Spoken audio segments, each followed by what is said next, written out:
উপস্থিত অতিথিবৃন্দ, সমবেত ভাইরা, 17 বছর দীর্ঘ নির্যাতনের পথ পাড়ি দিয়ে রক্তের বিনিময়ে জুলাই অভ্যুত্থান প্রতিষ্ঠিত হয়েছে। সুতরাং জুলাই সনদ বর্তমান অন্তর্বর্তীকালীন সরকারের কোনো অনুদান নয়, বরং এই অন্তর্বর্তীকালীন সরকারকে জুলাই যোদ্ধারা প্রতিষ্ঠিত করেছে।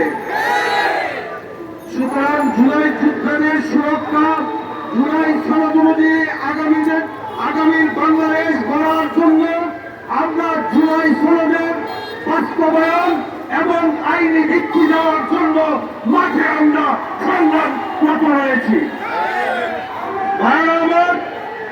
আমাদের দাবিগুলো পরিষ্কার।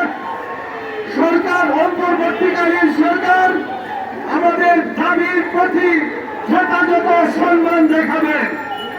আজকে আমরা আরেকটি কথা বলতে চাই, শোনা যায়, শোনা কথা আমরা বিশ্বাস করি না। তলে তলে প্রেসিডেন্ট হাসিনার সাথে আপনাদের কারো যোগাযোগ আছে। আমরা বিশ্বাস করতে চাই না আপনারা জাতির সাথে গাদ্দারি করবেন। মনে রাখবেন, জাতির সাথে গাদ্দারি করলে জাতি কোনোদিন ক্ষমা করবেন না। জুলাই যোদ্ধাদের সম্মান, তাদের সুরক্ষা, আহতদের প্রতি আমাদের সমবেদনা, তাদের সুচিকিৎসার ব্যবস্থা করার এই জুলাই যোদ্ধাদের অর্জিত অন্তর্বর্তীকালীন সরকারের নৈতিক দায়িত্ব বলে আমরা মনে করি।